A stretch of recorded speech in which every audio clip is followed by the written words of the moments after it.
the 2006 International AIDS Conference, Time to Deliver, brought to you by KaiserNetwork.org. Good evening, and welcome to this session on media and AIDS, spreading information faster than the disease. It's a great pleasure for me to open this session where we have an outstanding panel of people who, from a variety of different perspectives, are involved in the response to HIV and AIDS, particularly through using the media.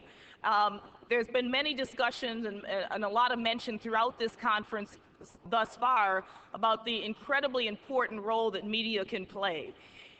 We have before us people who can talk very knowledgeably and expertly about that issue, and I think this is going to be an incredibly lively session. So I'm not going to take up a lot of time, but just want to thank you for being here and welcome you.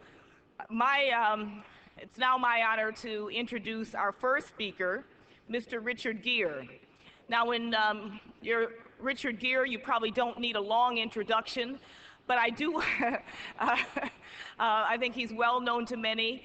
This is the second International AIDS Conference that Richard has attended, and it's wonderful to have somebody of his stature and his visibility lend that credibility to this issue and lend his considerable passion and commitment to HIV and other issues. As you know, he's an internationally known film actor and dedicated social activist and philanthropist. For more than 25 years, he's worked to bring attention and effective solution to human problems rooted in ignorance, injustice, and inequality.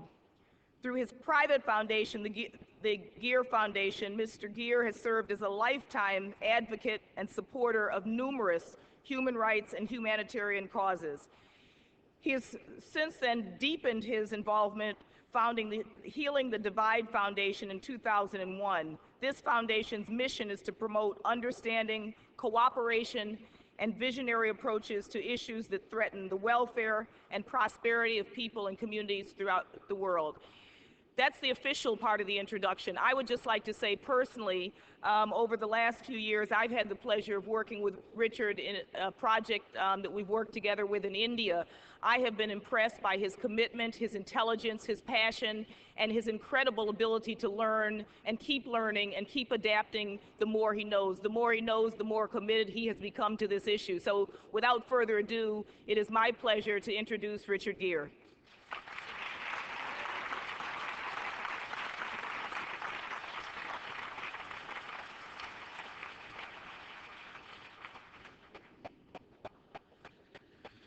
I am not worthy. Helene is talking. I'll tell you how I usually see Helene. In my office in New York, and she has a suitcase with her. And it's usually the end of a day, Friday, it may be 7 o'clock at night. Everyone else is left, and it's she and I and Bob Kelty, and we're sitting there talking about things. And we're just killing time, basically, for her to catch the next plane to go someplace else to have another meeting talking about the same stuff. She's the hardest working woman in the AIDS business. Helene Gayle.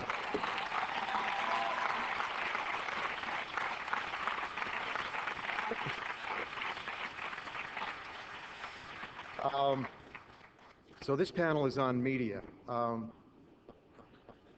Okay.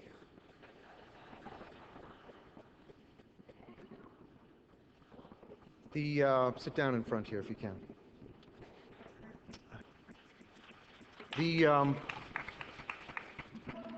Look, when I started my own explorations on how I could help this issue, and actually I was essentially a kid. It was in the early '80s, and the disease was just being known, and it was in my community. And I remember that moment when Rock Hudson came out. Not only that he was gay, but he was HIV positive, and at that point he was dying of AIDS. And it was such a shock to the system in America, because this was someone who was in our home. That was someone that we knew quite well for decades, being a movie star and a television star. and someone who was part of us, deep inside of our hearts. And it was the first time that as America we took it seriously. And his good friend, Elizabeth Taylor, came out and started talking on the subject. And there was another icon, such power, again, just to like cut to the center of a culture, very quickly, very directly. And I think it was, in many ways, an inspiration to me. What I would do later on is work with people who had that ability to cut through very quickly and very deeply into the heart of a culture, wherever it is.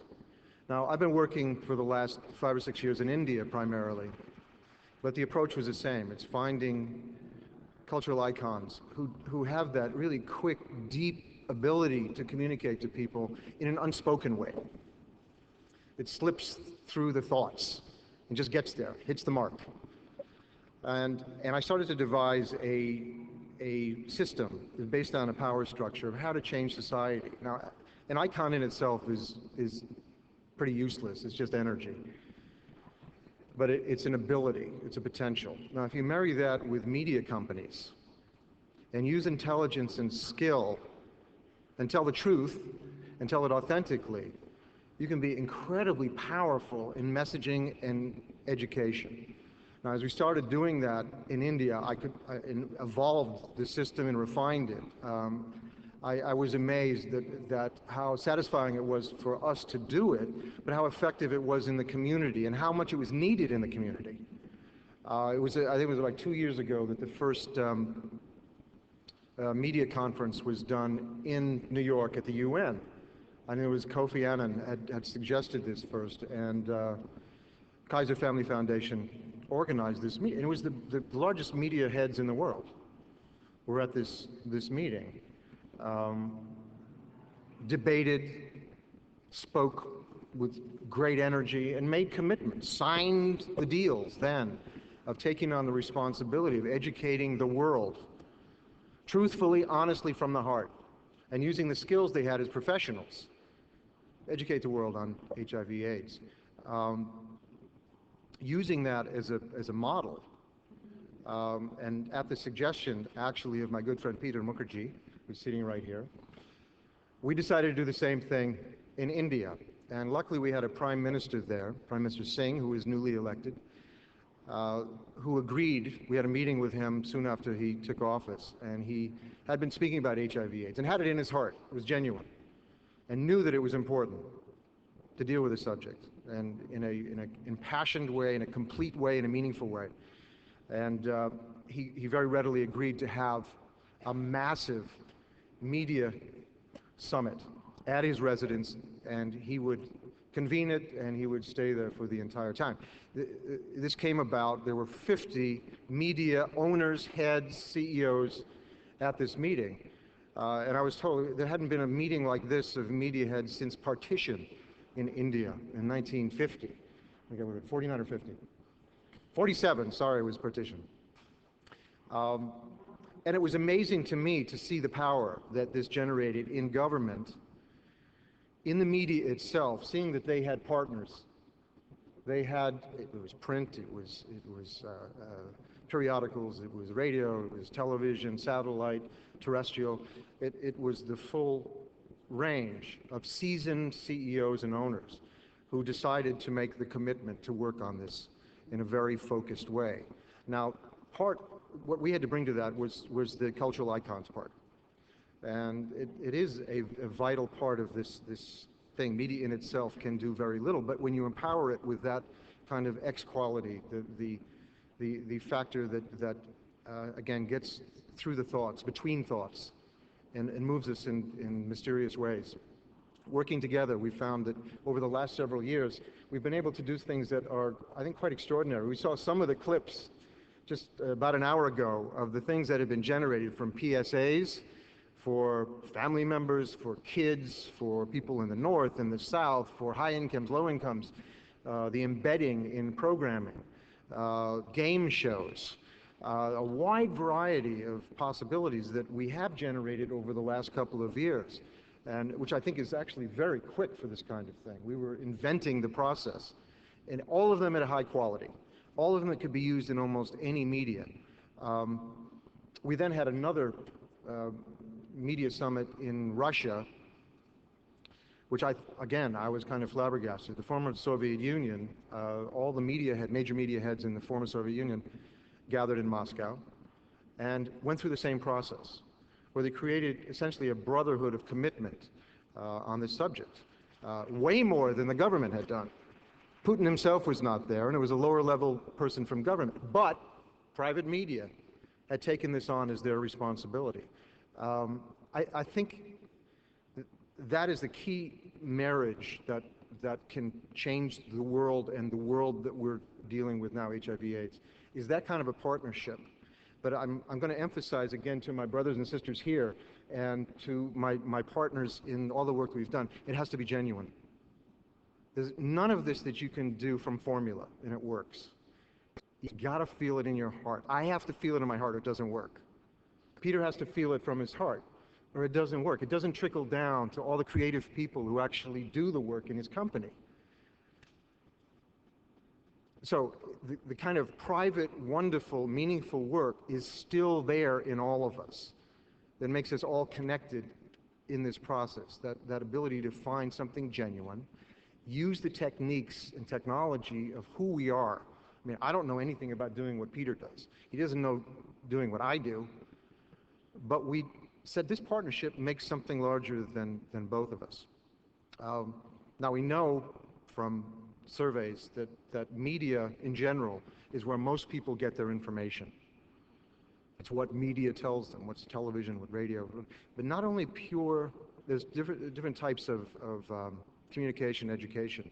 There's intellectual thought process information, which is really important, especially about a subject like this. We must be rational about HIV/AIDS. But there's this other communication, which is a different kind and probably the most difficult, which deals with stigma, deals with deep-seated emotion. And I think the best way of dealing with that, it's very hard in a PSA, I found, to deal with that. Embedding in storylines, telling stories, getting to know people over a period of time. And in one of the cases, I think it was it was a medical show that you had done on Star TV, which I think over about 9 episodes, you followed an HIV storyline. I think you actually won an Emmy Award for this program as well. But it humanized it in that kind of mysterious way, done with high quality, done with wonderful actors, good writing, that we felt this character. And then it becomes real and authentic, this change. It's not a fake kind of acceptance and a phony kind of reduction of stigma, but an empathy that is deep and real. And that, to me, is the important thing that media can do and is unique in many ways to what we can offer. I don't know what else to talk about. Is there anything else I should be jabbering about? I'm looking over at Tina here. Is that okay? Or my wife? My wife carries it. Carrie, stand up! My wife, Carrie Lowell, ladies and gentlemen.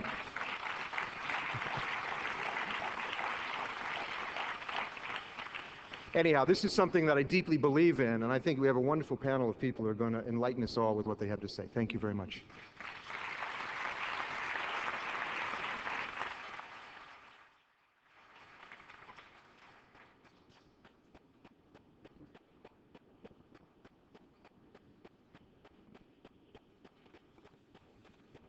Okay, thank you, Richard.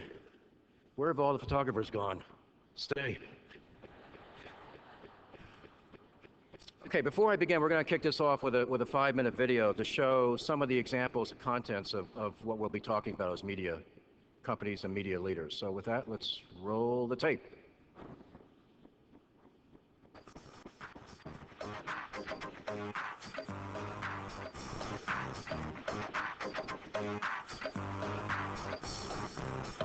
What is life?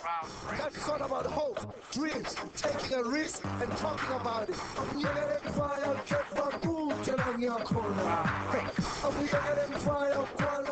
I know there's this whole If I don't know, then I'm okay. But really, if you don't know, then you don't know. And in an age of information, to not know is... I'm gonna do the right thing with big ticket today. I'm gonna give me an HIV test. Come on, let's go inside. I think it's natural that everybody be nervous. We want to get a perspective of the situation, the status of HIV and AIDS in the Caribbean. We reckon there are about 300,000 people living with HIV/AIDS in the wider Caribbean.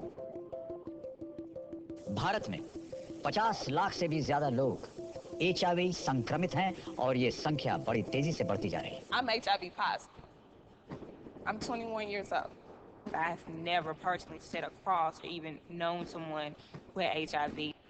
I am Tangi Major, and I am one of thousands of black women living with HIV in the United States. This is more than just my story. This is my song.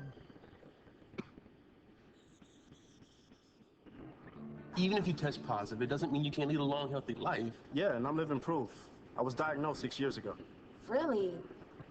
But you look so healthy. So do all of you.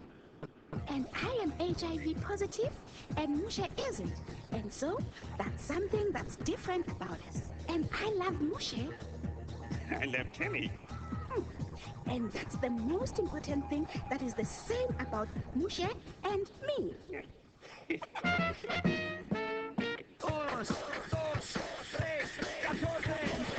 I've done it. He's done it. You know Momo's done it. Momo! It's part of being a man, dog. Yeah, man. Look, all right, man, we did it this afternoon, okay? Prove it.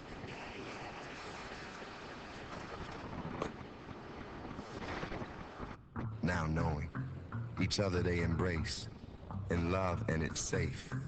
Now knowing is beautiful. आज का HIV ads का जो paper है बहुत important है और अगर नकल करने का कोई माल मसाला हो तो उधर टेबल पर। अब HIV एड्स की जानकारी अपने सेल फोन में कीजिए और spread by touching, correct. We have to speak frankly about HIV/AIDS, to talk frankly about sex in order to save the life and future of our children. Что там? Ой, ну а нам-то какое дело? Четверо из 5 людей, живущих с ВИЧ в России, моложе 30 лет. Boom, boom of a can, boom, boom. And although my bones have been broken, bones can be repaired.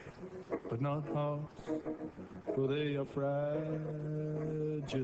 Although I risk all in life, I risk nothing in love. Condom, condom. It's not just about sex. It's about respect for yourself. You've already been tested by your parents, friends, grades. You're more than prepared for this one. Take control. Take an HIV test. Algunas cosas no se pueden ver tan solo mirando. 1 de cada 4 personas que viven con el VIH no lo saben. La única manera de saberlo con certeza es haciéndote una prueba y te darás cuenta con qué te enfrentas.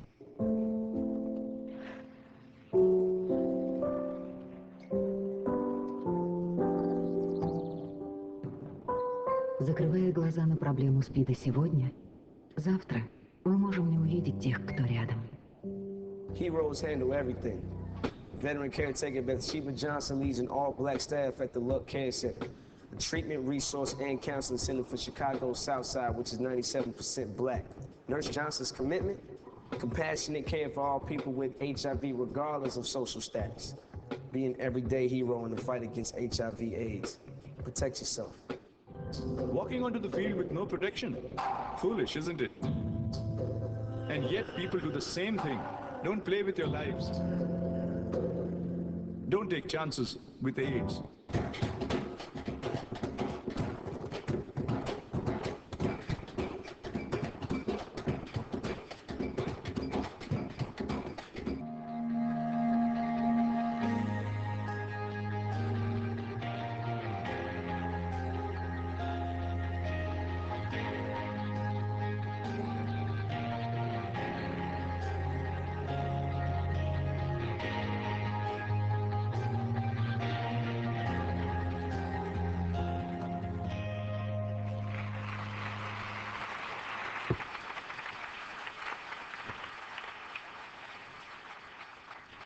Hello, everyone. Welcome. Welcome.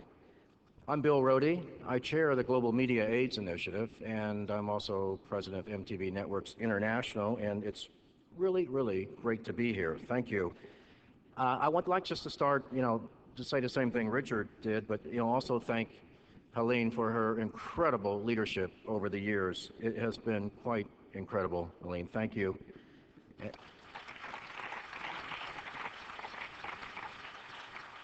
And also Richard, whose leadership, he didn't bring the photographers, by the way, but his leadership on this issue has, in the media world, his leadership has really been fundamental to the expanded response in our world. And it's really, really made a difference. You have done so much, Richard.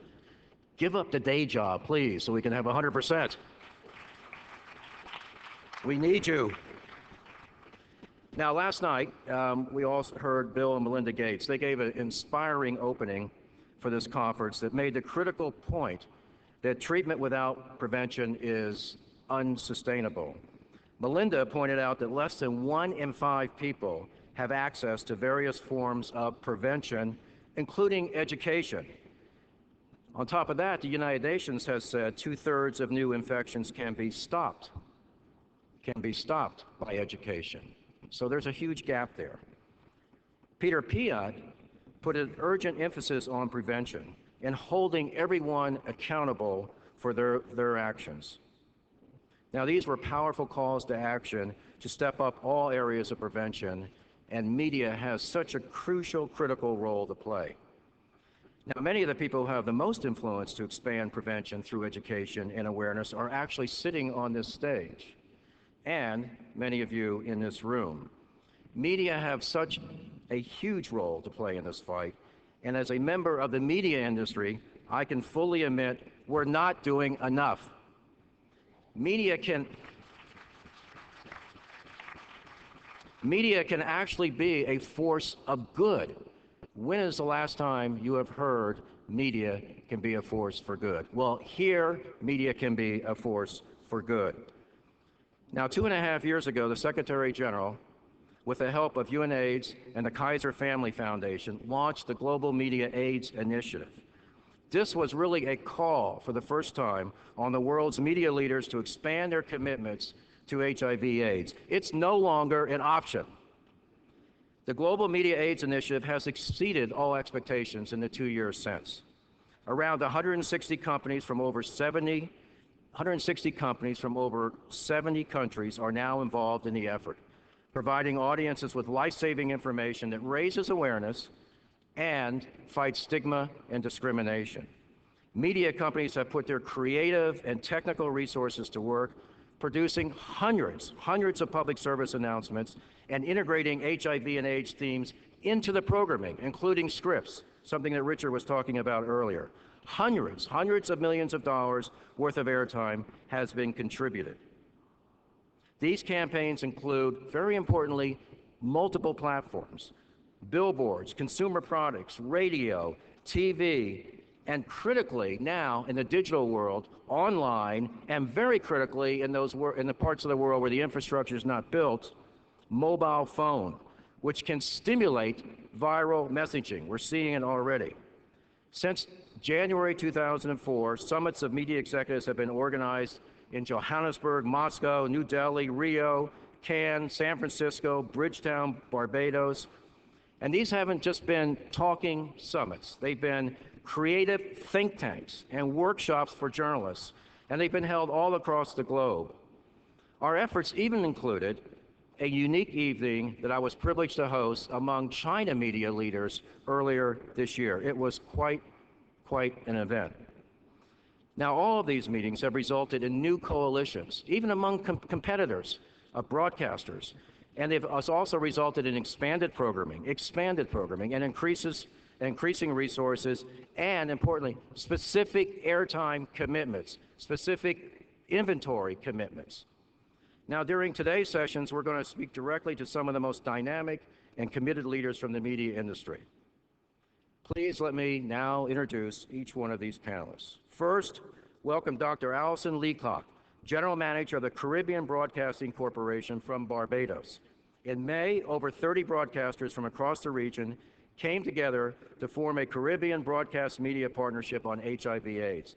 This partnership was launched at a regional summit of media executives organized by the Kaiser Family Foundation.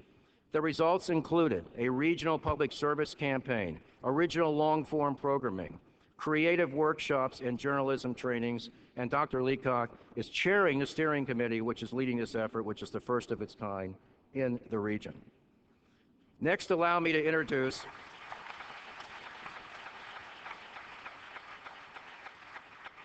to her right, let me introduce Mr. Soli Mokwedli, Chief Operating Officer of the South African Broadcasting Corporation. For years, SABC has been a leader in Africa for its commitment to HIV/AIDS, producing hundreds of hours of HI-themed programming, including its work with Love Life and Cami in Sesame Street. Cami was on the tape. The members of the new African Broadcast Media Partnership Against HIV/AIDS, which Soli is leading, have committed an incredible 5% of all daytime airtime to HIV/AIDS related content. Now, that doesn't sound like a lot, but when you add it all up, that is a lot. It's breakthrough.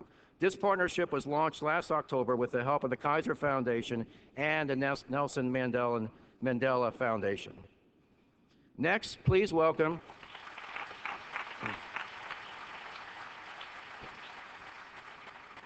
to Soli's right, please welcome Mr. Peter Mukherjee, CEO of Star India. Over the past 2 years, Star India has partnered with the HEROES Project, which Richard was talking about, on a major HIV/AIDS awareness campaign. It incorporates PSAs, again, long-form programming, and special events with prominent leaders, role models in the country. At a press conference earlier this afternoon, Peter, with Richard, announced a 3-year extension in the partnership, a major testimony to his company's commitment to this issue.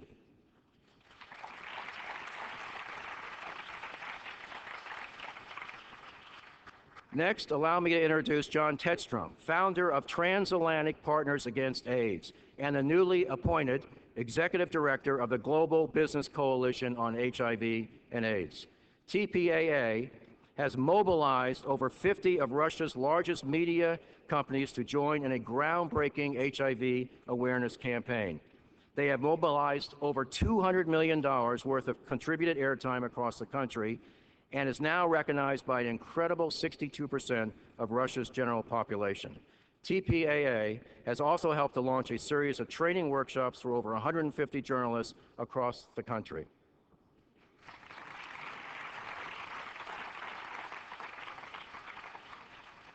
And finally, allow me to introduce Phil Wilson, Executive Director of the Black AIDS Institute. Phil, who has been a leader among the African American response to HIV/AIDS in the United States for over 20 years, works closely with U.S.-based media companies and journalists to focus their attention on the disproportionate impact of this epidemic on this community.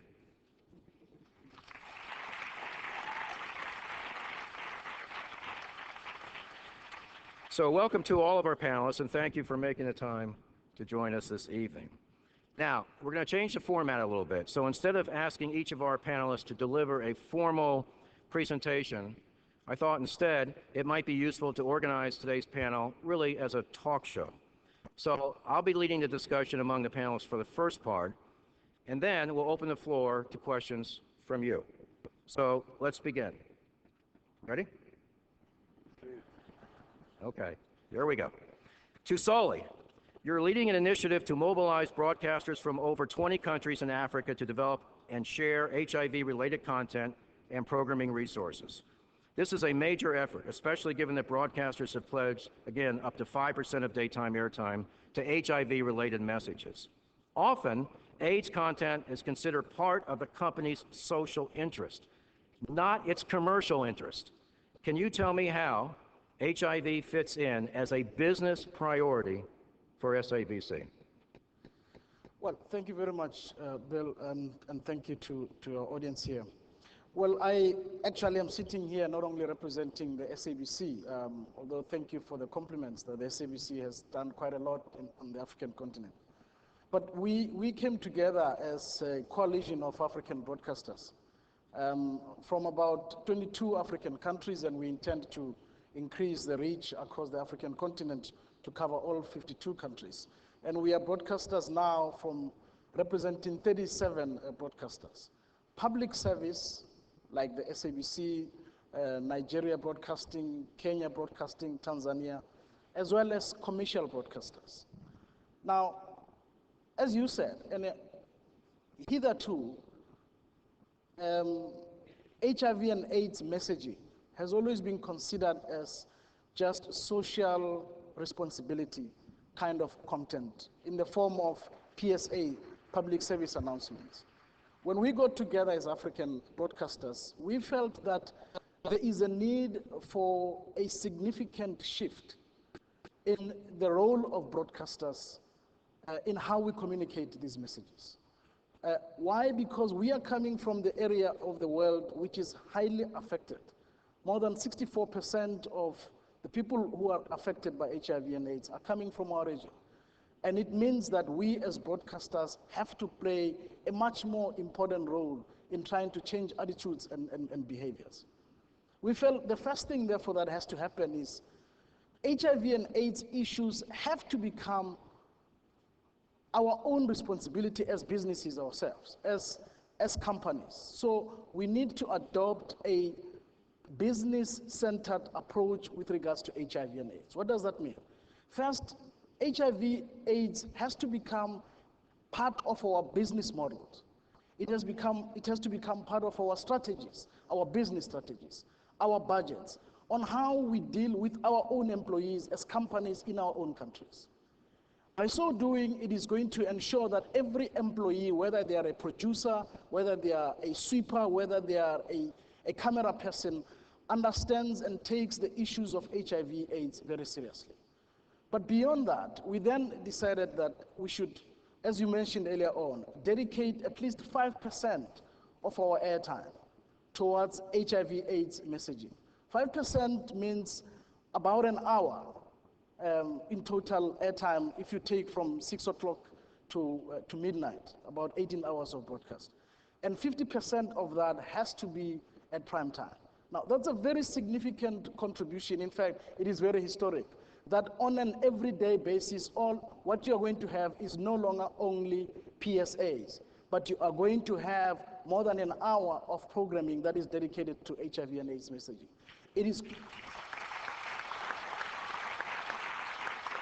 That is going to ensure that you can do what Mr. Gere spoke about earlier, that you have more content that is pervasive beyond the PSAs. We will talk later on about exactly the nature of the messaging. But another important element before I finish here is that we decided you have to change and make a significant shift in how you communicate. In other words, how you use that 1 hour, what kind of messaging and how you communicate HIV and AIDS messaging. And we'll talk more about that. But essentially, it is a business-centered approach, making HIV/AIDS very central to our businesses. Okay, thank you, Soli. So really part of the DNA of a company's culture, and it's only sustainable if it's part of a business strategy and not just the social interest. All right, let me go to Allison. You've just launched an exciting new initiative across 20 islands in the Caribbean to coordinate the media response and expand programming. Compared to Africa, I can imagine there are unique challenges facing a smaller region like the Caribbean, where populations in each country are relatively small and broadcasters don't have as many resources to produce local content. So how will this coordinated partnership help to address these problems? I mean, how will it work, and how do you develop a coordinated response? Well, the launch of our partnership in May was a very critical step in that direction. It was an unprecedented gathering of media leaders in the Caribbean. And coming out of that summit, we recognized the power of our synergies in the region. The Caribbean is just behind sub-Saharan Africa in the prevalence of AIDS, with vulnerability between persons between the ages of 15 and 44. That's our most productive sector. So the power of the media to educate our audiences and indeed to expand, as Soli suggested, the kinds of programming that will demonstrate to our audiences that we are serious about it, that we will in fact lead this initiative. Within the region, we have had a number of organizations that we've supported, World AIDS Day and public service announcements. But to really lead this initiative and to be able to work with the programming, we certainly wouldn't have the financial resources because many of the regional broadcasters have a hybrid responsibility of being public service broadcasters as well as commercially viable entities. And therefore, the ability to have repurposed messaging, which has been provided by the BET, Wrap It Up, Protect Yourself, Respect Yourself. And very recently, we had a major programming package that we've circulated across the region. The steering committee comprises members from St. Lucia, Grenada, Belize, St. Vincent and the Grenadines, and we are working to ensure that we can determine blocks of programming across the region where we will focus on a particular area and a particular message for a period of time to strengthen the impact of those messages. Embedded messaging in long-form programming is going to be another very effective tool for us because we are not in a position at this juncture to be able to have the economies of scale in producing local programming, even though we recognize that our territories are so small and vulnerable. We have an influx of a lot of programming through satellite television, and we can get canned programs for $300 versus $3,000 to produce a local program. So this ability to have the exchange of programs across our territories is certainly going to be a very helpful mechanism in ensuring that the partnership is effective. As the Caribbean launches the Caribbean Single Market and Economy, this kind of initiative led by the media is even more important because as was suggested earlier, it's important for the media, I think, to be used as a tool of positive change and positive influence. And the days of us only going for the hot story that's controversial has to change. And in the Caribbean, where our islands are so small and we are frequently subsumed in Latin America or Central America, we are distinctly different. And I was very pleased to hear President Clinton this morning comment on perhaps one very important, hopeful area, and that is that it is only in the Caribbean region that the prevalence of AIDS has been reduced. But that doesn't mean that we can be complacent. So this partnership, the Caribbean Broadcast Media Partnership, thanks to the initiative of the Kaiser Family Foundation and our other partners in the region, will be very critical in helping us to get the message across in an effective and dynamic way. And I think the programs, the training of our media professionals will also be a very critical tool in helping us produce whatever programs we can within a certain context for the Caribbean. Yeah, good. Thank you. Partnerships are critical. They're really the only way. And you've shown that by working together, it has a much, much greater impact. Let's go to Peter. Earlier, you announced that Star India would continue with a 3-year extension in your partnership with the Heroes Project, providing dedicated airtime for HIV-themed programming across all program formats. Your company's commitment to this issue has grown over the past years, grown considerably. It has now become an integral part of your business strategy. It really has. So how do you measure results? How do you know if it's working?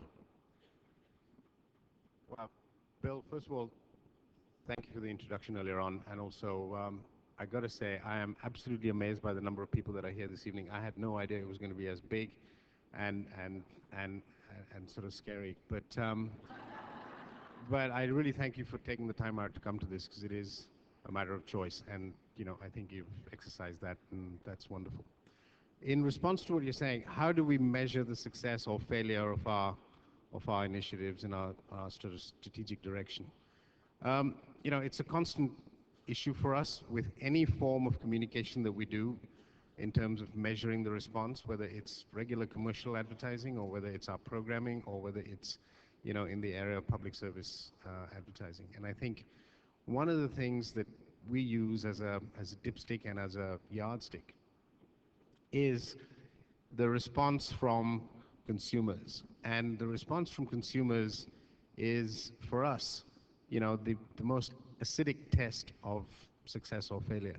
And we do that on an ongoing basis. We measure response of, each of the different commercials, and you saw some of those in the, in the film earlier on. We've taken account of the fact that we've chosen the characters in those commercials as being popular, as being contemporary and relevant. We've tried to make the commercials as original and impactful, and made sure that they resonate with people that are watching our channels. But most of all, it is the response that we get as a follow-up, and we get SMS messages on the back of a variety of commercials that we put to air. The Indian version of Who Wants to Be a Millionaire was one of our most popular shows. And we have injected into that content related to HIV/AIDS, questions related to HIV/AIDS, and the anchor of the show made it a point last December, on December 2, the weekend around World AIDS Day, to talk specifically about HIV/AIDS and its relevance to the Indian community overall. So I think when you've got that level of depth,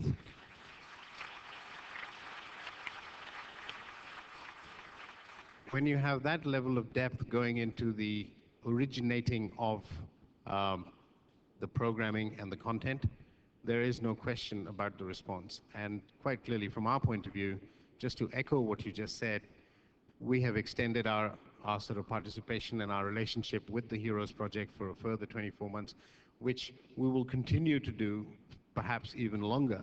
But for the moment, we've looked at that and we've said, look, this is absolutely working, this has to work, and it can only get bigger and better.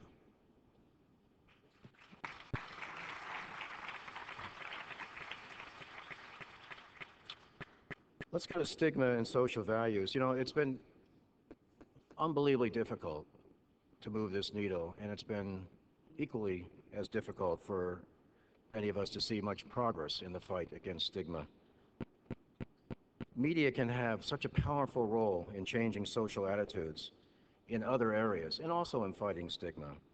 Now, I know that each of us in our respective regions face considerable social challenges around HIV/AIDS. But again, it's been hard to see the needle move on this. Let me go to a series of questions and start with John. John, I think we've all been impressed over the past 2 years to witness such an incredible response from the Russian media. Until recently, however, this issue was virtually ignored by the political leaders in the Kremlin. How do you see the role of AIDS-related media efforts impacting the social and political environment in Russia? It's not working. There it is. Okay, thank you. I think that, in the information age, media is bound to influence policy at every level, whether it's on public health issues or anything else. And I think that there are three pieces to what we've tried to do in Russia and what others have done that allow us to make a difference. First of all is creating the right team. And by the right team, I don't mean just a media team inside our organization, but creating a group of partners, both on the media side and on the expert side, on the content side of the messaging, that will allow us to put the right media messages out there. There's a long list of these partners in our case, but two in particular need to be singled out right now, and that's the Kaiser Family Foundation and the Bill and Melinda Gates Foundation. Without the leadership of Matt James and his team, Tina Hoff and Meredith Michelle and Stephen Massey, Jackie Judd, who helps us on the journalism side, the Russia Media Partnership would not exist today. And that's just an honest fact. And without the experience and the resources and support of the Bill and Melinda Gates Foundations, we wouldn't have been able to do what we are doing now.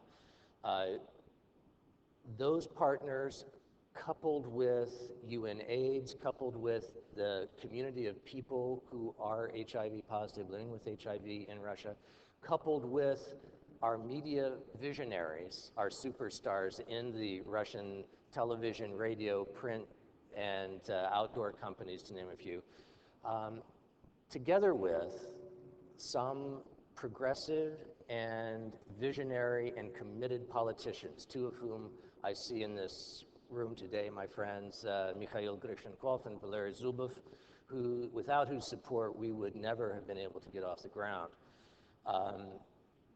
Bringing these types of, this diverse group of magicians together was absolutely essential, and that's getting the who right.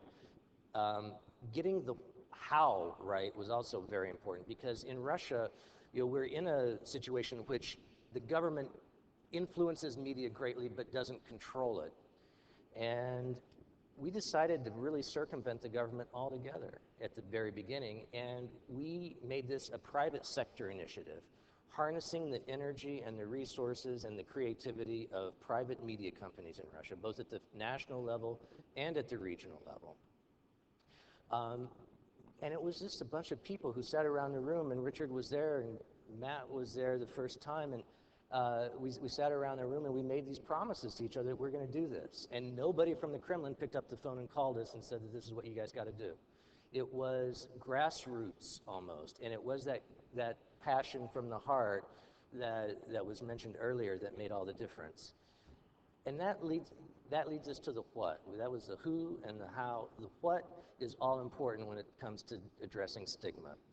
Working with people, with a community of people living with HIV/AIDS, working with experts at Kaiser, working with UNAIDS, we were able to do very smart messaging. We didn't aim to tackle the world and conquer the world in the first go around. We did very deliberate and intensive surveys of audiences, trying to understand what they knew, what they thought they knew, what they felt about HIV/AIDS. And we picked our battles very carefully, understanding that this is a long-term game, and we can't do everything in the first wave of the campaign. We've got to be in it for the long haul, and we've got to build up the audience receptivity to some of these issues.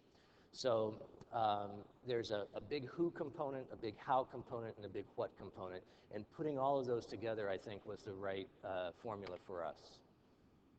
Thank you, John.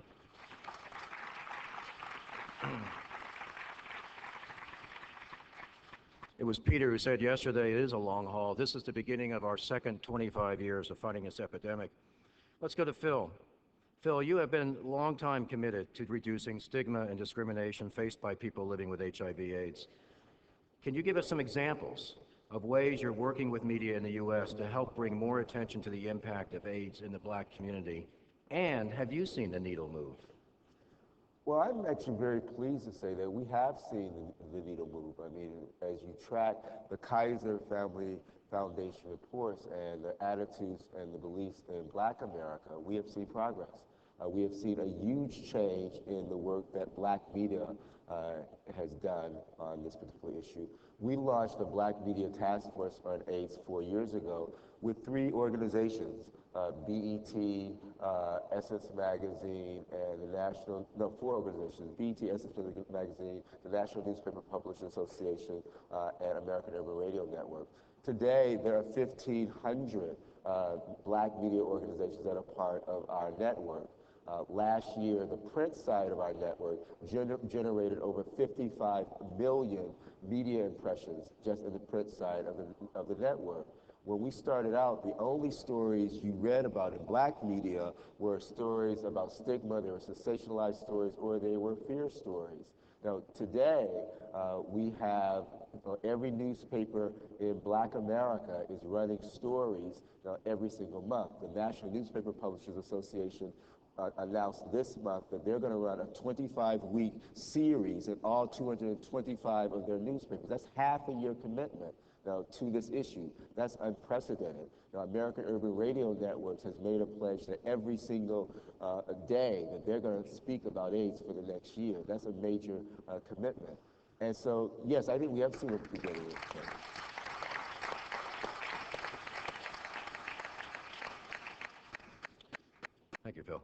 Let's go back to Allison. Allison, I know that stigma and homophobia are major problems in the Caribbean. What has, or what have the Caribbean broadcasters done to change attitudes and encourage tolerance? The partnership has a strategic plan, and within that plan, we are going to systematically embark on a number of initiatives to work with partner organizations in the region that have already been trying to raise awareness. I think we have the awareness in the region. I think we have not been able to make the paradigm shift between the awareness and the knowledge about it and the changes in behavior. And part of that is cultural and sociological. We are largely communities that are rooted in religion, strong social and family values, and there is the temptation to be judgmental about the situation rather than analyzing it and recognizing that HIV and AIDS doesn't discriminate. It's really an issue that needs to be addressed by each of us individually without labels. What we have to try to do, I believe, in the media is to initiate more discussion about the difficult subjects, and it is still difficult in the Caribbean. We are not as open in all cases in discussing the difficult, sensitive areas of relationships and about the fact that there are people in our lives who we're losing because of this disease. What I think I can speak for Barbados and the Caribbean Broadcasting Corporation, which I'm in charge of. We have 3 radio stations, a cable network, a free-to-air television station, the only one in Barbados, as well as a web portal. And we have already, coming out of the summit in May, we have been able to commit 30 seconds per hour in public service announcements, and the other regional broadcasters are coming on board with that. We hope to get to Solly's level very soon. We have also developed some strategic partnerships with a number of corporate entities. There's a national pledge program that has been initiated in Barbados that will be launched in an island-wide motorcade in just about a week. We are working with our National Cultural Foundation as well as the National HIV and AIDS Commission, headed by Dr. Carol Jacobs, who is also chair of the Global Fund, to ensure that we do a multimedia production to embrace far more people. We have here Dale Ford, one of our reporters, sponsored by the Kaiser Family Foundation, to report on this conference, to get another perspective on how we can infuse deep analytical reporting with appropriate language in our current affairs and news programming.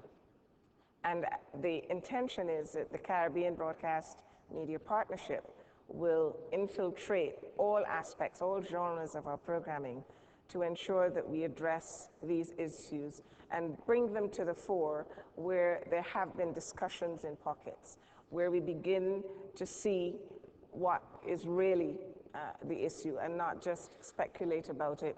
And we continue to have the dialogue, but also to share the information to make that possible.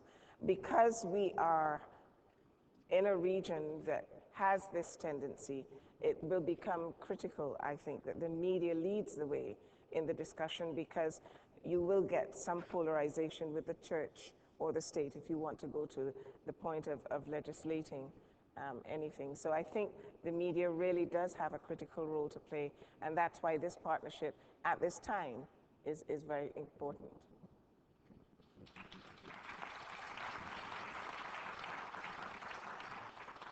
Solly, as compared to the rest of the world, Africa has a much longer history of dealing with HIV and AIDS. You said 20 years earlier. So tell me, is the issue still about spreading information and knowledge, or are there other factors that you need to consider when developing AIDS-related messaging? What can you tell, or what can you teach the rest of the world? Well, clearly, we are saying that there has to be a significant shift from how we've been communicating, because our surveys, our own surveys, determine that the approach that has been used so far has been threat consequence approach, where you talk about use a condom or you're going to die. Yes, that has had a certain significant success in building up awareness. People are largely aware about HIV and AIDS. They're aware about how infection occurs and the need for protection. But that has not translated into attitudinal or behavior change. As a result, it has not led to a reduction in HIV infections. So that has meant that we need to therefore question ourselves about the efficacy of the messaging that we have been doing. And what we are saying is that we need therefore to target those kind of fundamental trigger points that lead to risk behavior. So what we are saying therefore is we need to, in our environment, where more than 50% of the population are young people below the age of 20 years of age. We have to ensure that our communication targets their attitudes and their behavior, that they change behavior. Unless they change behavior, we are going to continuously have risky kind of activity. So what are the things that we're talking about?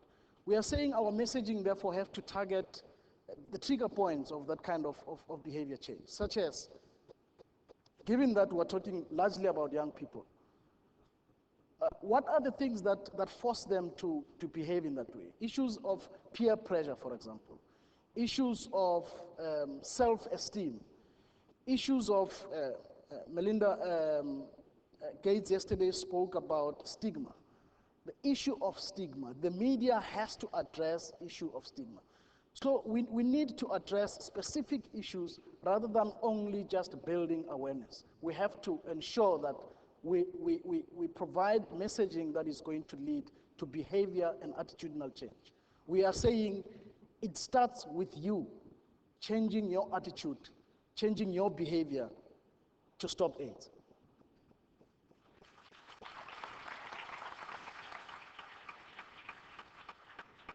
Okay, I have 3 more questions, and I want to open it up to the audience. Let's go to Peter.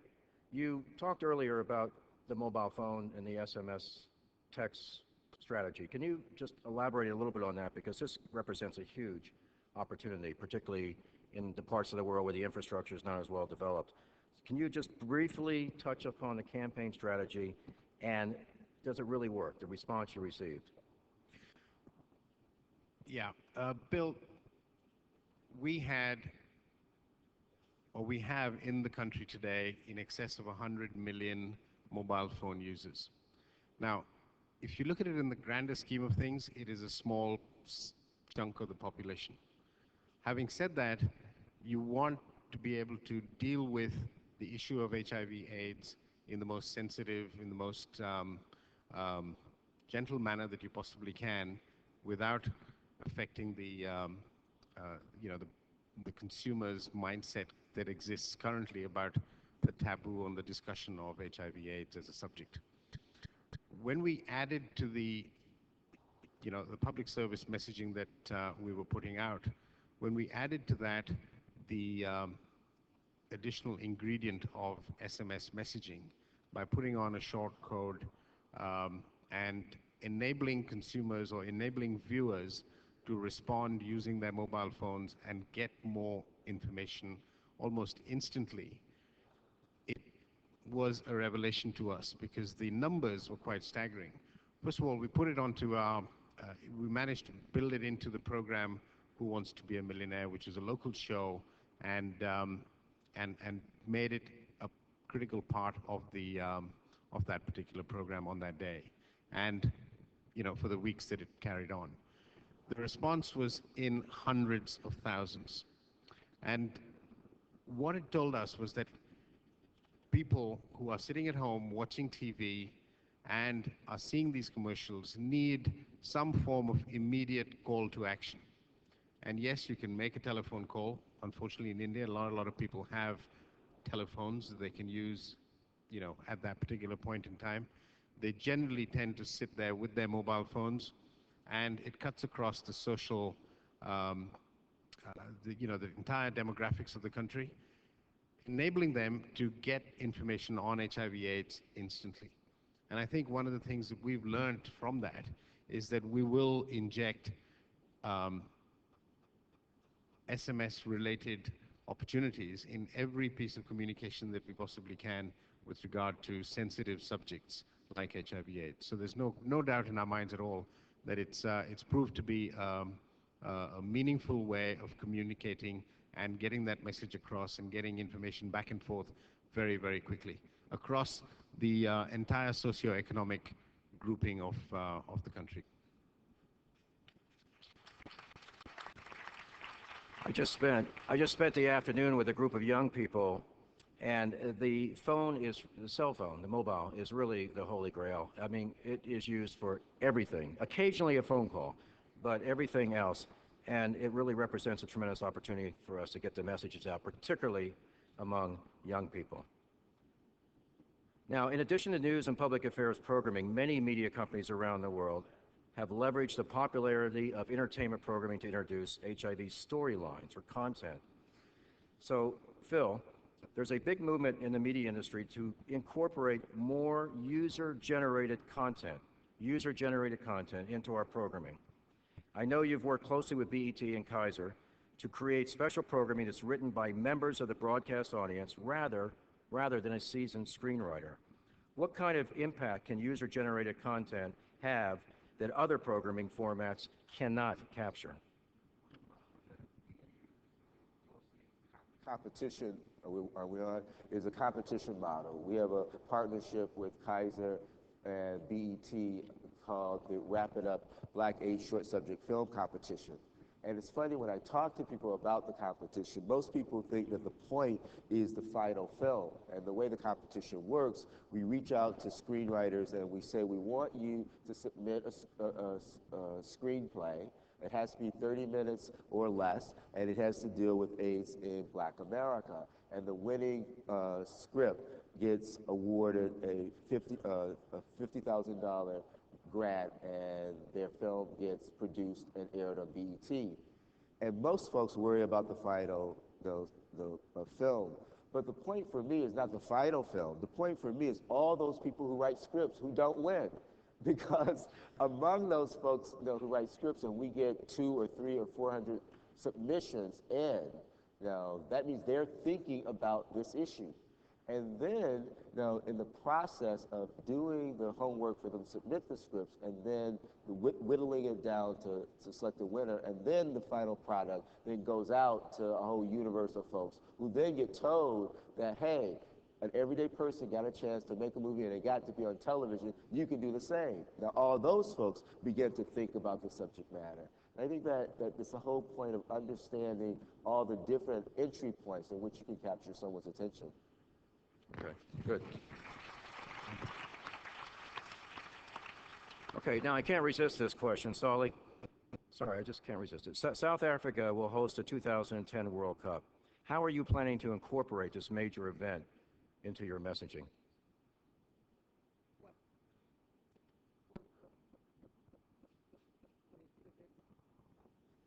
When you keep talking, I think it'll come. Are we in the game? Well, the World Cup is an event of the youth, first and foremost. I mean,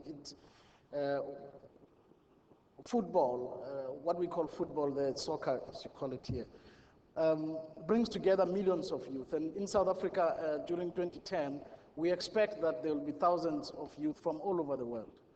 In a part of the world where HIV and AIDS is a real issue. For us, HIV and AIDS is like fighting a war.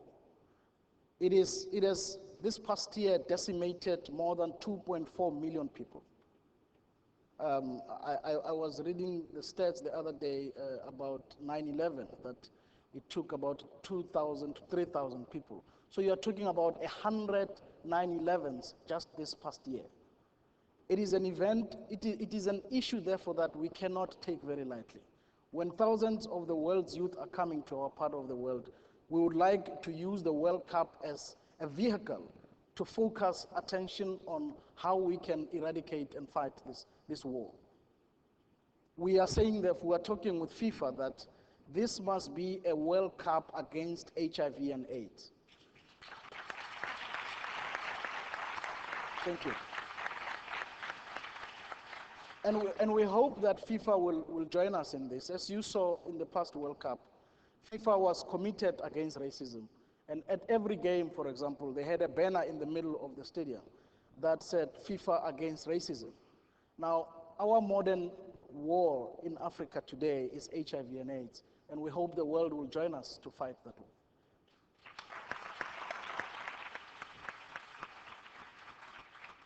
One final question for me, John.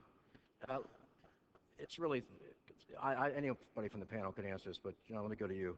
You are all engaged, obviously, and committed, not only you, but members of the audience. What about the hundreds, the literally hundreds of media companies who are not involved? Why aren't they here, and how can we change that? I think that probably for most of the media companies who aren't here and who aren't engaged, the reason is because they haven't been called by Bill Rohde or John Teedstrom or Allison or Solly or Peter or Phil. The idea is that we have to reach out. We have to make these connections. You know, we do a great partnership with the Viacom conglomerate, as it were. Viacom, as you know, is a big grouping of companies that used to be bigger, but still, you know, with MTV, BET, Nickelodeon, and all the rest, Paramount, that is a source of great energy for us. I have never, even in Russia, been fully turned down by a media company to do HIV programming or public service announcements. That is amazing. You think about it, in Russia, never been turned down fully by a company. Sometimes they don't want to put the PSA on the air for free, but they're willing to run it, and they're willing to participate in the collaborative process to put this on. This is where it comes back to us. There's not going to be a media giant that come knocking on your door and say, create a media program for us to do HIV/AIDS. We have to go and reach out, and that's where the leadership of people on this stage and our friends in this room has to come to the fore.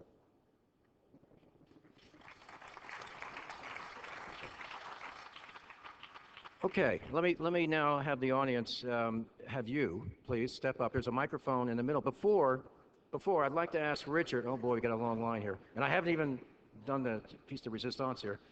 Richard, if we can indulge, please. We'd love to have you come up and field some questions as well.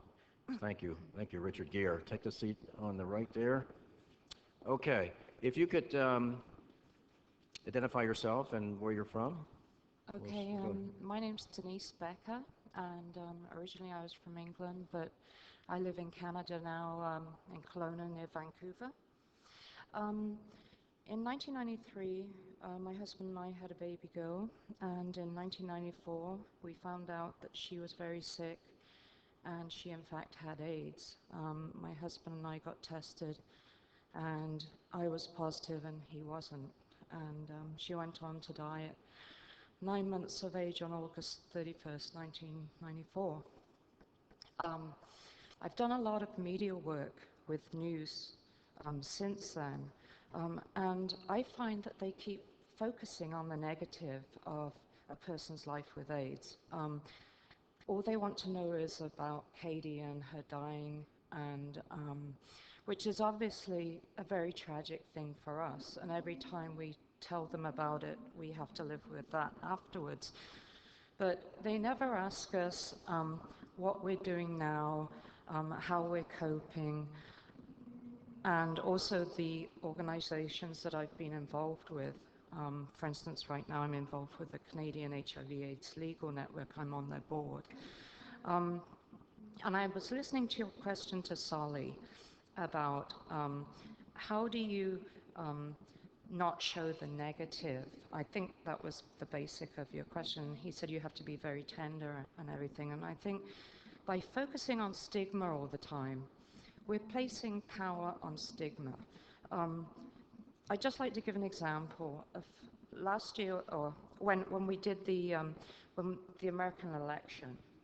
Everybody focused on Bush and how terrible he was, And Kerry didn't get enough exposure because of that, I felt. And it gave the power to Bush, and Bush won that election because they saw him as a strong leader in a difficult time. So I'd just like to say, how do people in the media decide on what to focus on? And how do they portray positive people in a positive light? Okay, all right. Solly, she mentioned your name. You want to take a crack at that? You can defer if you like. Look, I think I appreciate your point. And certainly we don't purport to know it all. But the issue of stigma in our part of the world is a reality. I'll just give you a personal experience myself. A few months ago, I had to undergo a medical test because of the insurance, And of course, the doctor asked for everything. Now, when I went to the lab, and this lady was taking my blood, she then came to the point where I had to take an HIV/AIDS test. She then starts saying, do you know that you're going to take an HIV test? I said, well, that's what the doctor said. He said, no, you have to go for counseling. You have to go to the other side of the room. Now, just to cut the story short, the whole issue was made to become something that is not normal. That I was taking so many other tests, sugar levels, this and this and this and this and that. But this other part, which was supposed to be a normal test as well, was being made as if it is something very, very different. And the fact that I'm going to undertake a test on HIV and AIDS, there must be something wrong about it. Now, that on its own is something that makes it very difficult for us to address the issue of HIV and AIDS in our part of the world, because people are afraid just to go and take a test. And we are not going to be able to deal with HIV and AIDS when people are afraid to take a test. So we have to remove that stigma of there's nothing wrong in taking a test on HIV. It's the same as diabetes, it's the same as cancer, it's the same as anything. So I don't know about here in North America, but for us, taboos, the HIV/AIDS issue is an issue. You heard Nelson Mandela say, love your kids enough to talk about sex, because the issue of sex is an issue that is stigmatized, that is a taboo that people cannot even talk about. We, the media, have to take that responsibility to break down those barriers. Okay. Okay, let's go to Mike 2. We got a lot of people, so I think I want to ask questions short, please, and answers short also, please. Thank you Mike very 2. Thank you very much. I'm sorry. What? Well, I have to alternate. I've been given an order. Sorry. Mike 2 in the back, Yes. and then we'll come back to Mike 1. Hello, thank you. My name is Jérôme Martin from Acteur Paris. Sorry for the English and my French accent.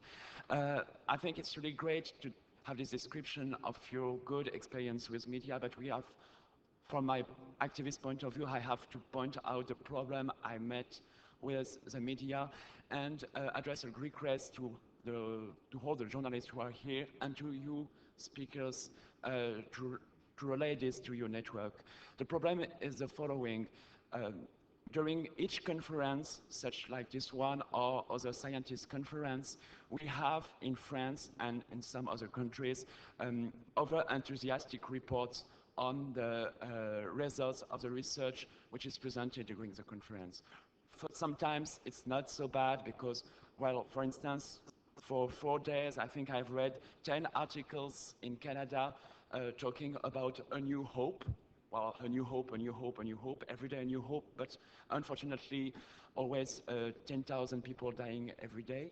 And sometimes it's worse, just like in France 3 years ago, after the presentation of results on therapeutical vaccines, a newspaper related by the television after dealt with curative vaccine. So during 1 month, all the AIDS structures in France have to answer people who are asking, well, I'm HIV positive, where can I get a Question, cure? question, can we get to a My question? question is the following. Can you people address during the conference, because the responsibility is sometimes the searcher, sometimes the journalist, can you address a general request to all of them to say, be careful with the information, the presentation of the scientists research. Okay, all right. Ellen Gere said, spread the information faster than the epidemics. I agree with that, but not any information, not fast food Okay, information. gotcha. Okay, accurate information is important. I'm not going to, let's move on. I want to get questions, but good point, thank you. Mike 1. Thank you very much to all the panelists.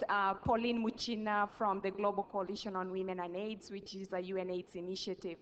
We all know that gender inequality and gender-based violence compounded by poverty are some of the driving forces for this epidemic. And I wanted to hear from the panelists what they are doing in their companies to make sure that they are addressing gender-based violence on programs on TV, because addressing just having programs that talk about HIV but not addressing the root causes of the problem is not going to solve the issue.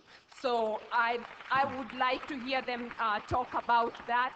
And the second question also that I really want to ask is, how do we make women's voices heard in the media? Because even today, when we have women actors, we have women, who are heads of their media companies, the women voice is still not there. And the way women are portrayed in the media, it's violence, like MTV with the kind of music that they show all the time, that's so violent against women, talking about rape and suggesting that, men should rape women. And we need to talk about the content of the media. I'm not talking about censorship, but we need to know that we have to connect the dots. Thank you very much. Okay.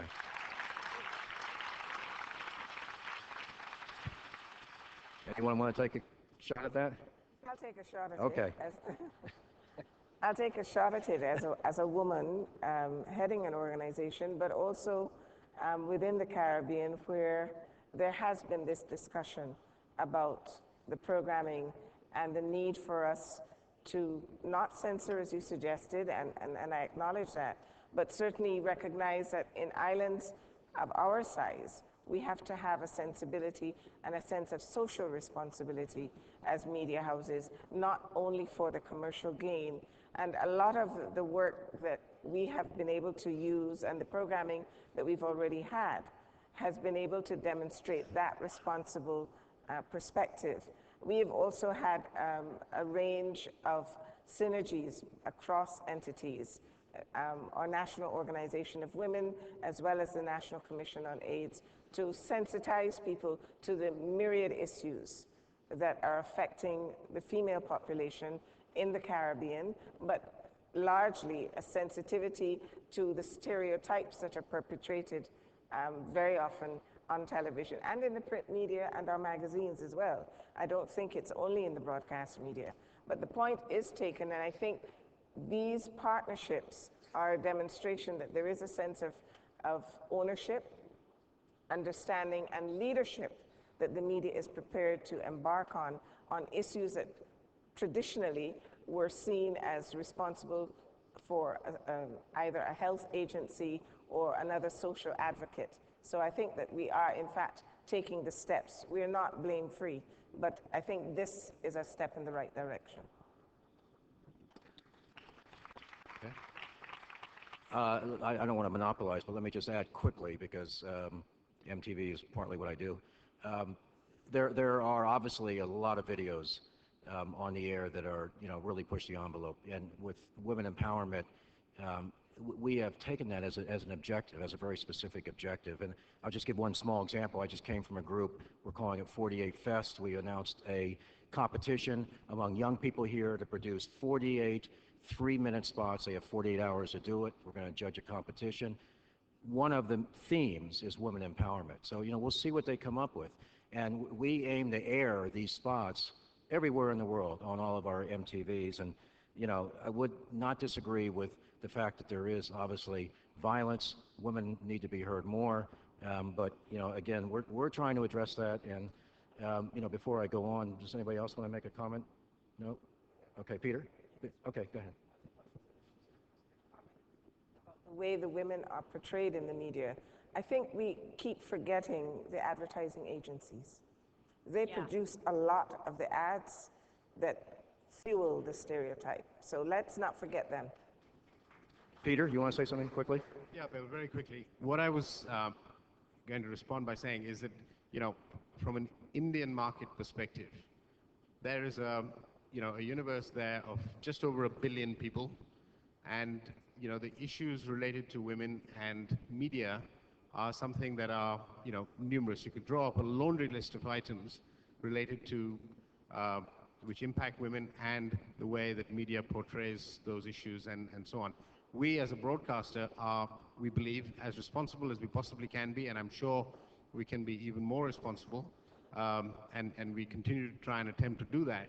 Having said that, we do have a standards and practices code and a code of conduct which covers off as many of these possible issues as possible with regard to violence, with regard to portrayal of female infanticide and so on and so forth. There are some big, large issues, as well as, and in amongst that lot is HIV/AIDS. And I think as a broadcaster that is in that marketplace and across Asia, we have our moral responsibility to treat each and every one of these subjects related to women on a most responsible basis.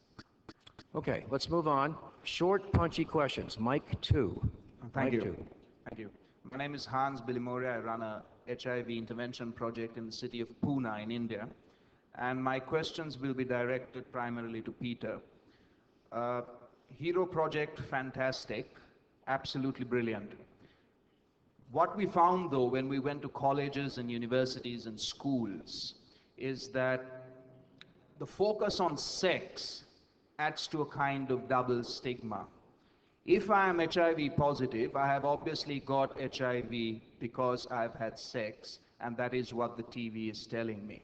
Now, this is not my perspective. This is the perspective of a lot of the kids that I've spoken to. So what kind of ideas do you have to get around that? Because India is a pseudo-conservative kind of society. Everybody is having sex, but no one wants to talk about it. 2, the print media, responsible reporting. I've heard a lot of talk about the electronic media tonight, but nothing about the print media. Now, the print media is crucial, especially in India. And to give you a very quick example, December 2nd last year, the Pune Times supplement ran a story, big headline. 88% of Indians know about HIV/AIDS. You read the small print, it was a Durex condom survey, over 40 countries, 300,000 respondents. But when you pick up a paper, you read the headlines, and you think it's all okay. So my question in that context is, to Peter, do you think that you can sort of somehow come up with some system where reporters in India, media, sort of print media, electronic media, are held responsible and accountable for the kind of reporting that they do? Thank you. Yeah, thanks. I think it's a very valid question, and both of them, in fact. I would say that, taking the latter one first, with regard to the print media and radio and so on, one of the initiatives that the Heroes Project did was, in fact, to initiate, and I think Richard touched on that right at the beginning, is that he initiated a dialogue and opened a dialogue with about 50 media companies in India at the Prime Minister's residence, where the Prime Minister was present through the entire duration of that discussion, and it was represented by media owners and chief executives of different media companies who had been invited there specifically to try and do exactly what you were saying, and not only to contribute their time or space or their airtime towards public service communication, but above that to also talk about HIV/AIDS in the most possible responsible manner, and without necessarily restricting it to the subject of sex. So I think that initiation has led to a certain amount of column inches, and I'm sure the the people that are involved in this entire enterprise are in fact monitoring that and seeing how that comes out. I have not personally seen the results of that research and study yet, but I'm sure that is being conducted. With response to your first question with regard to the dealing of the subject of sex and the communication that tends to reflect sex as being the only way that HIV/AIDS is communicated. Well, look, I think it is something that is an ongoing exercise in terms of covering off all the different issues, and I've seen some of the wonderful commercials that were have been played throughout the course of this conference, and some of the films that I've seen earlier. And I think it is the duty of the creative people in advertising agencies, in television companies, in radio stations, and so on, to be able to cut across the entire spectrum of reasons why HIV/AIDS is in existence today. And the fact that it's currently talking about sex, I believe that it is the largest, it is the way that HIV/AIDS is communicated currently, and I think it is the first step in terms of creating awareness, and secondly education, and thirdly to then inject the programming with subtle and then stronger messaging in terms of how to deal with HIV/AIDS overall. Okay, quickly, Richard, did you, or is still? Yeah, just to follow up with that, I agree with you totally. I mean, if we're going to be doing this kind of work, we must be very sure that we're giving correct information. And one of the safeguards that we've had in creating the spots that we have is we do have experts. We have legal experts that look at everything. We have people from the HIV community who also look at our material. We have doctors that we trust look at this stuff to make sure that it is correct. Now, we can't, there's no controls that I know of that are in place in India that control everything that's written, nor is there any recourse, I don't think, for false statements. But I think one thing that we are proud of, that we have initiated, is many newspapers and periodicals now have health columns, regular ones, some of them daily, about HIV, in which questions are brought up and answered in a regular way. And I think this is the most important thing, is that, again, it's regularized as discussion. Now, clearly, way beyond any other possible way, it's sexually transmitted. And it also allows us, as we found out, especially dealing with kids, the PSAs that we do with kids, we found that we can use humor.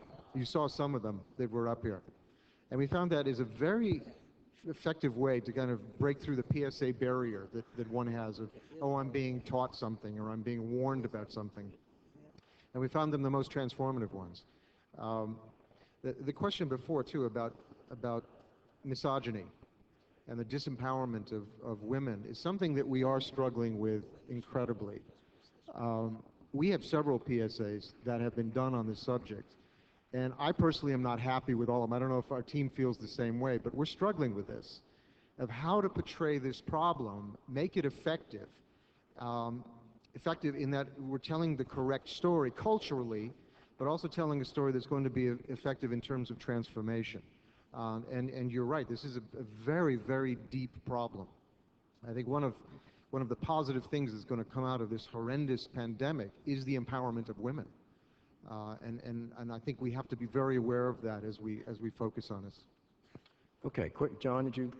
If I Quickly. might just give a perspective on the issue of journalism and journalism education. Some very important lessons that we learned in this regard. It's not just about giving a one-day seminar for a bunch of journalists and then letting them go their merry ways. One of the things that we found vitally important is to work with publishers and editors to make sure that there is a corporate commitment to excellence in journalism and journalistic coverage of HIV/AIDS and all of the issues that surround the epidemic. The other thing that's important to do is to work very closely with the journalists themselves. We work with them to find interview subjects. We work with them to find stories to write about. We proofread their stories before they go to the editors. We proofread them after they get back from the editing department to make sure that the information is accurate and on target. Because media is so powerful, information is so fundamental to our understanding of this, that if it's wrong, we risk doing more harm than good. Okay. Again, quickly, one question per person. Mic one, right here. Hi, Quinn Gorgeous from California, the Bay Area. Thanks, panel. Great ideas, great energy. I have been a little disturbed, astonished by your silence around issues of the social context of HIV and AIDS, and some of the other people who have asked questions have brought it up, but particularly from Mr. Rohde and Mr. Wilson.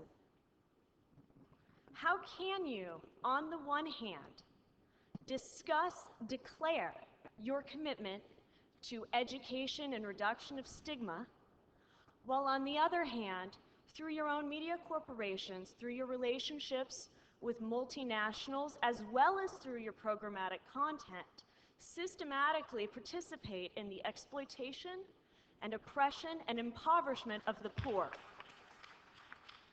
Okay, that's it. One question. I'm 25 years old.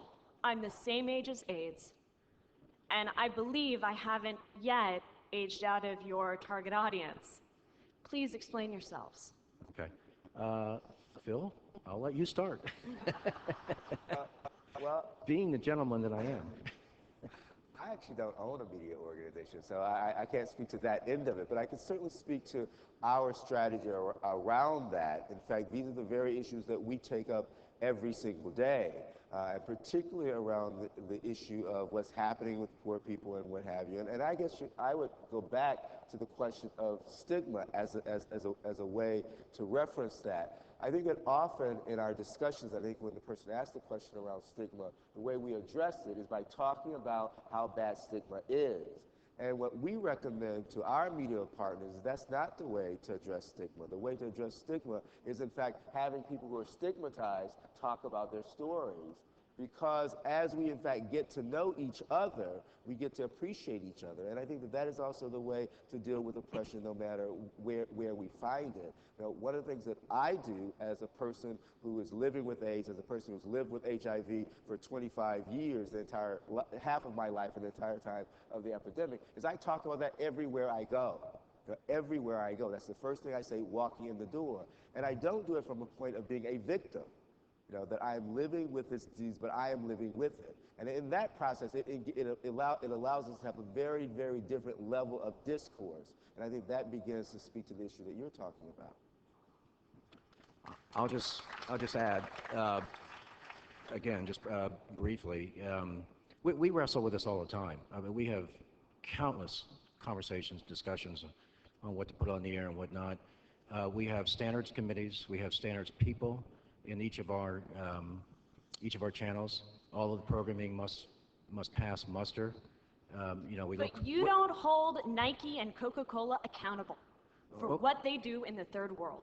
Okay, well, let me, again, I don't want to get on a tangent. Let me just finish my point, which is on our programming, you know, we work very hard to develop a connection with young people. And you know, one of the privileges that we have is that we do have a very strong vertical connection with an unbelievably sized audience around the world. We can't preach, they won't have it. They want straight talking, they demand it.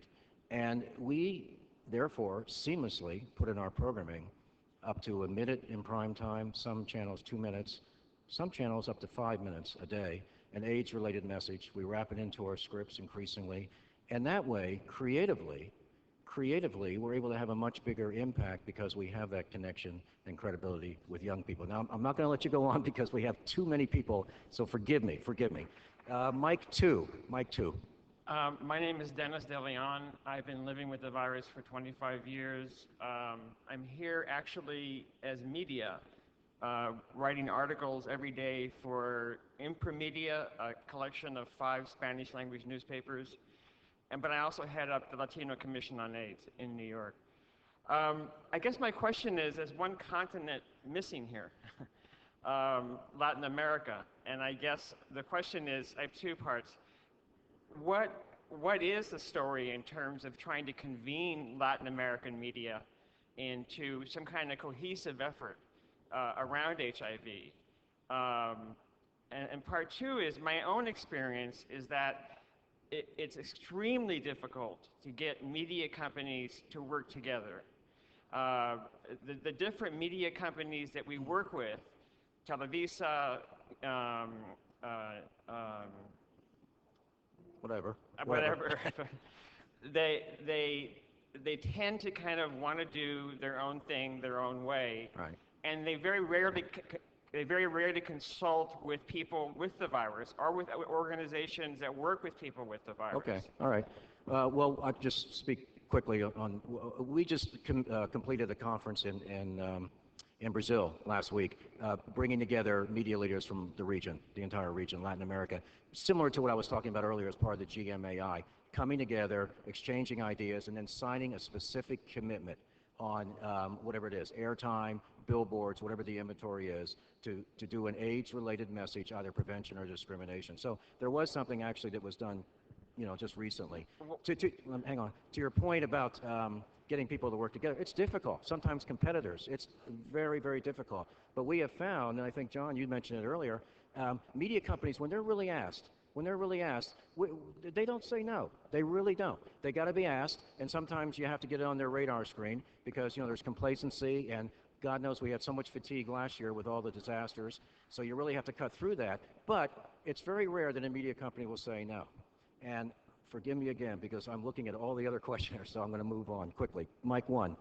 Robert Klitzman from Columbia University. Thank you for the great work you've all been doing. I'm wondering, what have been the obstacles you feel to sort of having taken this on beforehand? In other words, before Kaiser sort of and Richard Gere and others sort of took this on, and the implications of that, I think, are for other public health problems, be it smoking, obesity, et cetera, or for other media outlets that haven't yet done this. And I'm also wondering what the hardest stories to tell have been about HIV, the hardest messages to get out there, given that, for instance, if there's a vaccine that's only 30% effective, it's going to present a lot of issues of how do you tell mixed stories like that. Do you want to direct that to any particular member? Whomever.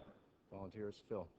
Well, to the story of what's the hardest story for us has been is the truth about the story on the down low, the story where there was no there. And we spent basically 2 years around this story that was extremely destructive, where there was a lose-lose situation. It painted black men as immoral, sexual predators, and it painted black women as helpless victims and vectors of disease. And in both cases, both genders ran for the hills. And it all happened in the context of no data.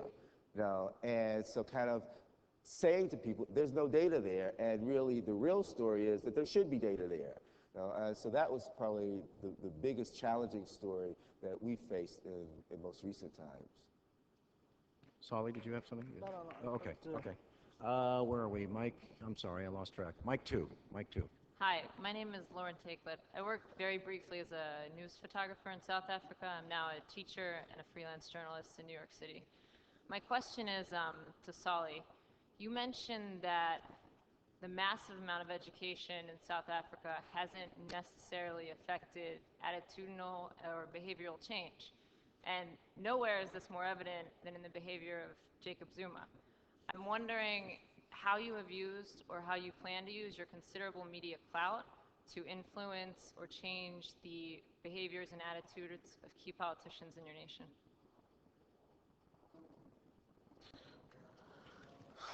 You want me to answer that?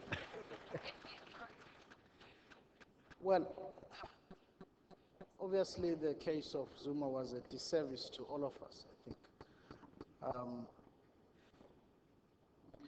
Well, this is what we have established at the SABC as well as all Africa broadcasters, that we, sadly, the research that is coming out there is saying people are aware. And that's the example, as you say, of Zuma. He is aware, he was the head of the whole AIDS campaign. But it is not changing people's attitude. The risky behavior still continues.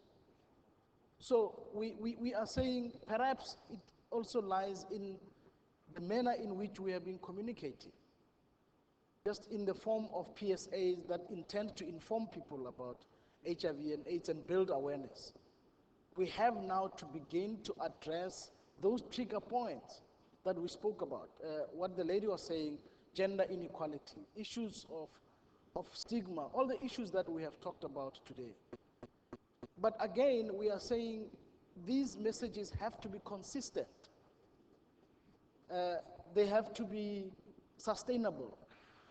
So far, HIV messaging has been sporadic, has been at late hours. The PSA themselves are placed very late in the night. We want our broadcast services to take the messaging of HIV and AIDS and mainstream them. Put them at prime time, when the majority of people are either watching television or listening to radios. When we're driving in our cars, those messages should be there. And it should not only be just a PSA ad, but it should, we for example, have started a number of drama soapies. One which is called Isidingo, which is running continuously, I'm sure you know. It is using popular formats to communicate HIV and AIDS messaging. It is using formats such as the news themselves, public service programming, documentaries, the storylines of all the kind of programming that we have should begin to have HIV and AIDS messaging. We hope that is going to, and again, it's not only with a view to build up awareness, it is in fact to address the issues that are leading to behavior and attitudinal change. So even the content must change. It is not just the rapidity and the sustenance, but even the substance must change. And of course, one important thing I should mention is continuous monitoring and tracking the performance of what we're doing. So far, we've just been doing a public service responsibility. What we are saying is we have to measure this. We have to measure every quarter. We should be able to produce a report that indicates across the African continent what is the impact of our messaging. So there is, we believe, a very new way of approach that has never been there before. We hope it will succeed, but of course nobody knows. We will be monitoring that process. Okay, we don't have much time left. Thank you, Sally. Mic one, quickly. Thank you. I have a really quick question anyways. Great. My name is Farah. I'm originally from Bombay, India, now living in Vancouver, Canada. I was wondering if Mr. Mukherjee could briefly talk about how Indian programming is going to address issues of stigma, issues of gender inequality, commercial sex workers, these really, sex in itself, these taboo things when our icons, our Indian icons, our film stars and our movie stars, it's seen as taboo to even kiss on the big screen. How are you going to fill that gap?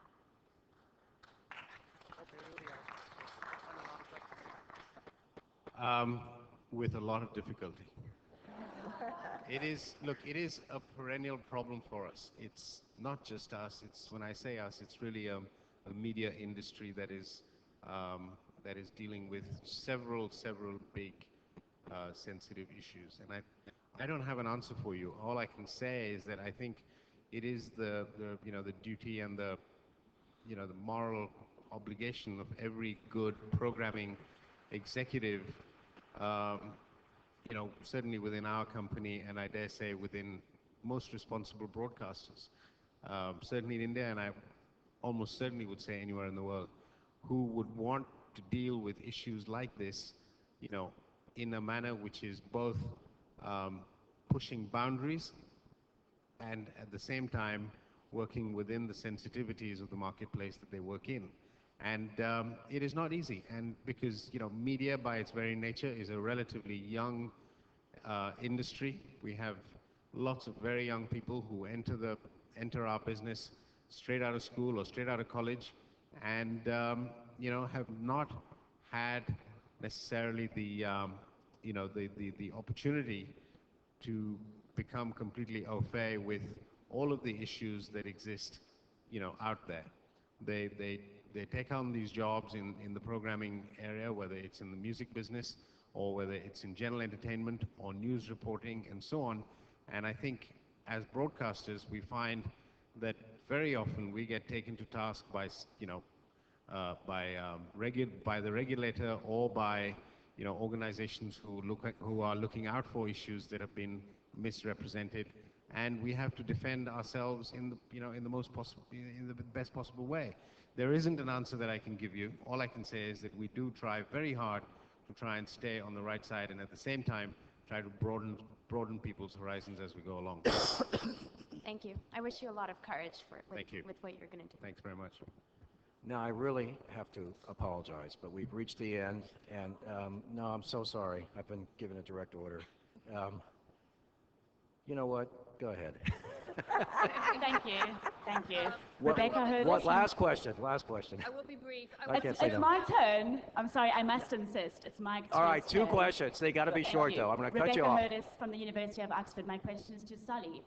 Last year, 1/3 of South Africans died of AIDS, and one of the primary reasons for that is because of government indifference, denial, and negligence. Now, you've waxed quite lyrical about addressing stigma that's as widely reported in the independent South African press. Question. Got to go to the question. SABC does not, in fact, give fair opportunity to political minorities in its coverage. Question. You have to get to the question. How can you charge that you will try and fight stigma and discrimination when you yourselves discriminate in your political coverage by sanitizing government indifference and denialism? All right. Wow. Just when Solly thought he was going home. Well, maybe we should talk about that after this. But look, how does one deal with this?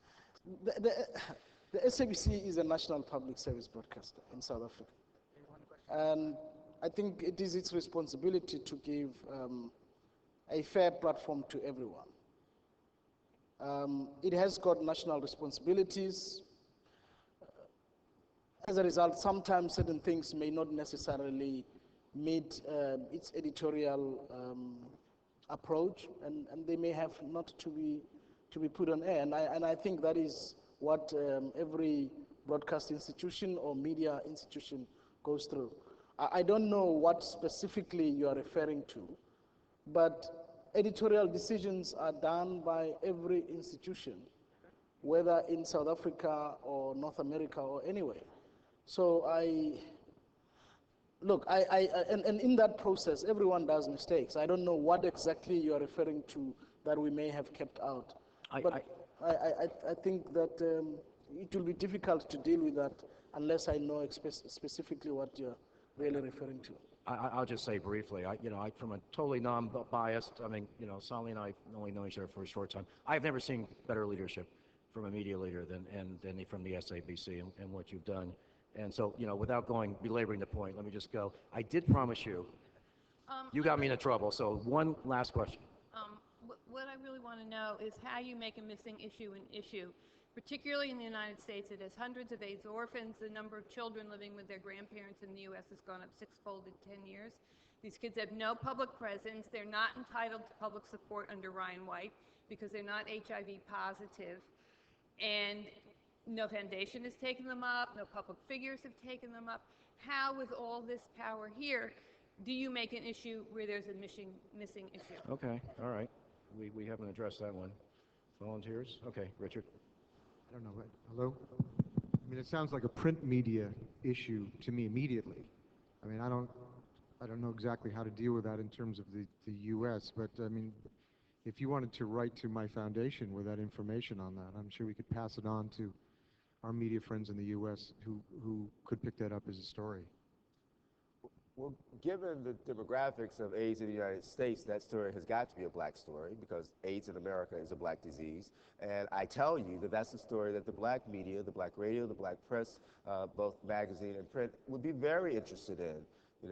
There's not a day that goes by that we don't get a call from some publisher, some editor, some producer somewhere that says, what's the story? This week's, not a plug, but this week's Time magazine actually has a segment on that very subject. And they're quite inspiring stories. I think there's 8 case studies. Forgive me, I'm going to wrap it up. Let me just do 2 quick things. One, I want to thank the panelists for their incredible, incredible dedication and commitment.